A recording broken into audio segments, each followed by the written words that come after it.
చెల్లెళ్ళని కూడా చూడకుండా నా మీద వ్యక్తిగత దూషణకు దిగుతున్నారు జగనన్న గారు ఆయన సైన్యం. ఇది ఎక్కడి న్యాయం అని అడుగుతున్నాం. ఇది ఎక్కడి న్యాయం అని అడుగుతున్నాం.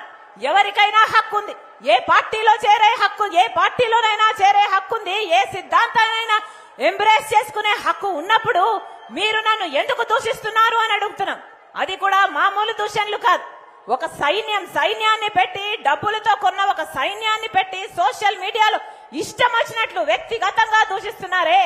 ఒకప్పుడు ఇదే చెల్లెలు కదా 3200 కిలోమీటర్ల పాదయాత్రలు చేసి ఆ పార్టీని నడిపించిన దాన్ని నేను కదా అని అడుగుతున్నాం.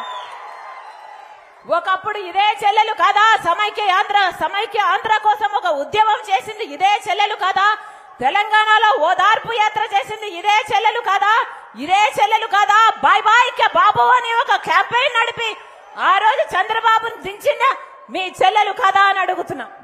అలాంటిది ఈరోజు నా గురించి, నా భర్త గురించి ఇష్టం వచ్చినట్లు, నాకు దగ్గరైన వాళ్ళ గురించి ఇష్టం వచ్చినట్లు దూషణలు చేస్తున్నారే. దేవుడన్న వాడు ఉన్నాడు, దేవుడన్న వాడు చూస్తున్నాడు. మళ్ళీ చెప్తున్నాం, నేను రాజశేఖర రెడ్డి బిడ్డను, నేను భయపడేదాన్ని కాదు. ఇది రాజశేఖర రెడ్డి గారి రక్తం. పులి కడుపున పులే పుడుతుంది.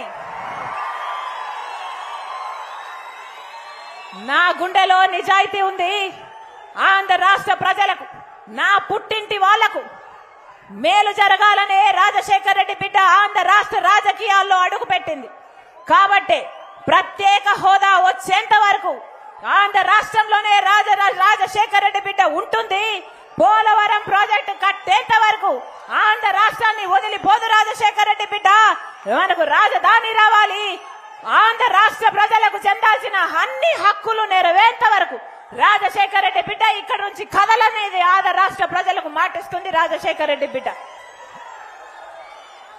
ఆ రోజు రాజశేఖర రెడ్డి గారు సంక్షేమం ఒక కన్ను అయితే అభివృద్ధి ఇంకొక కన్ను. రాజశేఖర రెడ్డి గారు ఒక చేత్తో సంక్షేమం చేస్తే ఇంకో చేత్తో అభివృద్ధి చేశారు. అంత వెల్ బ్యాలెన్స్డ్ గా పరిపాలన చేశాడు కాబట్టి రాజశేఖర రెడ్డి గారు అంత గొప్ప నాయకుడు అయ్యాడు.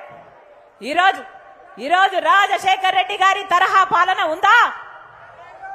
డెవలప్మెంట్, వెల్ఫేర్ రెండు కళ్ళగా సాగింది రాజశేఖర రెడ్డి గారి పాలన. అది వైఎస్ఆర్ మార్క్, అది ఇందిరమ్మ మార్క్. ఆ రోజు రాజశేఖర రెడ్డి గారు రుణమాఫీ చేయగలిగారు అంటే, ఆ రోజు రాజశేఖర రెడ్డి గారు ఫీజు రీఎంబర్స్మెంట్ చేయగలిగారంటే, ఆ రోజు రాజశేఖర రెడ్డి గారు జలయజ్ఞం లాంటి అద్భుతమైన ప్రాజెక్టులను చేయగలిగారు అంటే దానికి కారణం కేంద్రంలో అధికారంలో ఉన్న కాంగ్రెస్ పార్టీ సహకారంతోనే. కాంగ్రెస్ పార్టీ మన దేశానికే పునాదులు వేసింది.